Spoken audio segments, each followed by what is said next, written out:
Habiskan. Maaf, Mila lapar sangat.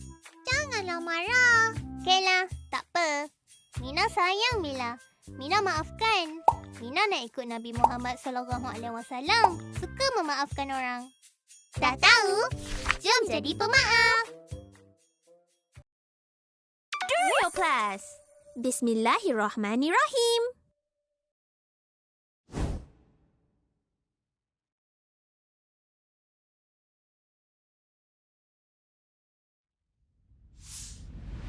Assalamualaikum.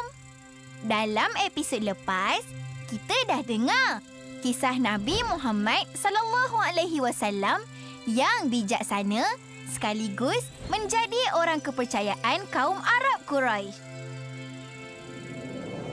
Episod kali ini akan menceritakan pengalaman luar biasa yang telah dialami Nabi Muhammad SAW. Jom dengar episod 9, Kisah Gua Hira.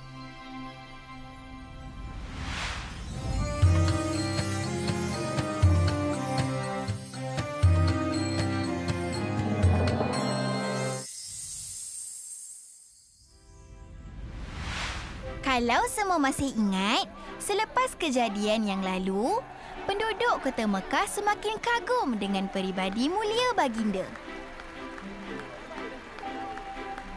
Kemudian, Nabi Muhammad SAW banyak menyendiri, bertafakur seorang diri dan merenung alam semula jadi. Inilah yang dipanggil beruzlah dalam bahasa Arab. Apa istimewanya beruzlah atau menyendiri? Sebenarnya, ada pendapat yang menyatakan bahawa menyendiri ialah salah satu cara untuk menajamkan akal dan menjernihkan jiwa. Di zaman jahiliah yang penuh kerosakan akhlak, baginda yang sempurna akal dan peribadi semestinya risau dengan norma masyarakat ketika itu. Dengan mengasingkan diri, Nabi Muhammad SAW fokus meluangkan masa baginda merenungi alam semesta dan keagungan pencipta kita, Allah Subhanahu wa Ta'ala. ألا بذكر الله تطمئن القلوب. Ingatlah, hanya dengan mengingati Allah, hati menjadi tenang. Pada ketika itu, Nabi Muhammad SAW telah pergi ke Gua Hira untuk beruzlah. Pintu Gua Hira juga dikatakan menghadap Kaabah. 2 sehingga 3 tahun sebelum kerasulan, Nabi Muhammad SAW selalu beruzlah di bulan Ramadan setiap tahun. Selesai sahaja beruzlah, baginda akan turun dari Gua Hira, seterusnya melakukan tawaf di Kaabah sebelum baginda pulang ke rumah. Ada diriwayatkan bahawa Khadijah radhiyallahu anha juga sering menyediakan bekal makanan untuk baginda agar tidak kelaparan semasa beruzlah. Kalau semua nak tahu, Nabi Muhammad SAW keluar beruzlah di Gua Hira bukanlah setiap malam di bulan Ramadan. Setiap kali Nabi Muhammad SAW pergi ke Gua Hira, baginda sentiasa akan kembali bersama keluarganya semula secepatnya. Pada suatu malam di bulan Ramadan, ketika baginda berusia 40 tahun, Nabi Muhammad SAW sedang beruzlah dan berada di Gua Hira. Tetapi kali ini berbeza sebab masa baginda sedang bersendirian, ada satu makhluk Allah mendekati Nabi Muhammad SAW. Makhluk ini ialah malaikat Allah. Malaikat ini kemudian muncul dan memeluk Nabi Muhammad dengan sangat kuat. Malaikat pun berkata, "Iqra, bacalah."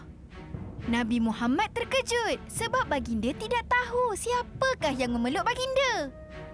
Nabi Muhammad kemudian menjawab, "Ma ana biqari', aku tidak tahu membaca."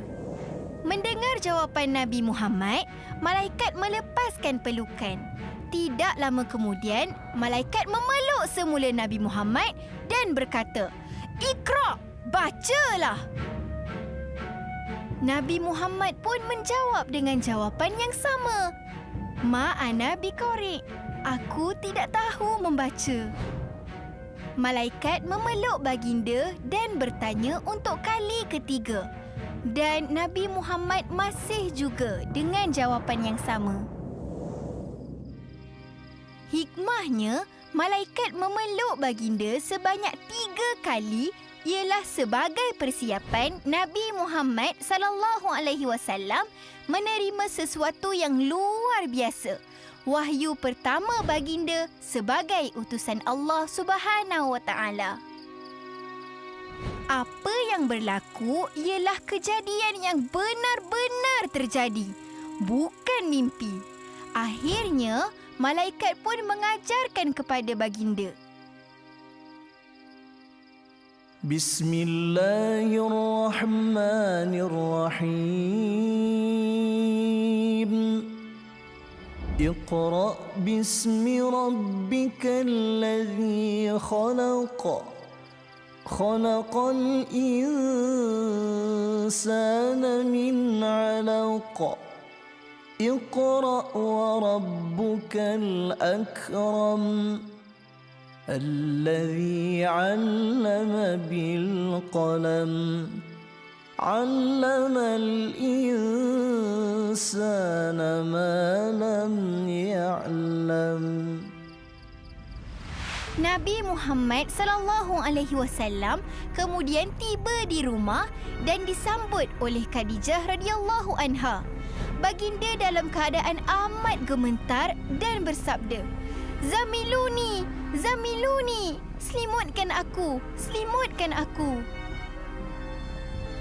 Khadijah radhiyallahu anha sebagai isteri solehah menenangkan Nabi Muhammad yang sedang gemetar. Kemudian Nabi Muhammad SAW pun bersabda, "Wahai Khadijah, aku benar-benar bimbang dengan apa yang telah terjadi." Nabi Muhammad SAW kemudian menceritakan segala-galanya kepada Khadijah. Selesai mendengar, Khadijah radhiyallahu anha pun memujuk dan menenangkan suaminya, Nabi Muhammad SAW. Beliau berkata, "Yakinlah, Allah tidak pernah meninggalkanmu." Sesungguhnya, Nabi Muhammad ialah sebaik-baik manusia. Baginda sempurna akhlaknya dan baik budi pekerti. Nabi Muhammad juga ialah manusia yang dipercayai kaumnya. Baginda sentiasa menjadi pembela kebenaran. Dalam episod ini, kita belajar Nabi Muhammad SAW mempunyai sistem sokongan keluarga yang kuat. Khadijah radhiyallahu anha sentiasa menyokong baginda. Di saat baginda risau dan ketakutan, baginda pulang ke rumah menemui isteri serta keluarga tercinta. Jom semua kita contohi keluarga baginda. Jom jadikan keluarga sebagai sokongan terhebat dalam hidup kita. Bersama, kita jadikan keluarga kita syurga kita. Setelah itu, Khadijah membawa Nabi Muhammad SAW pergi berjumpa dengan seorang yang bijak pandai. Manusia ini telah mengatakan sesuatu yang sangat mengejutkan. Nak tahu kisah lanjut? Kita nantikan di episod akan datang.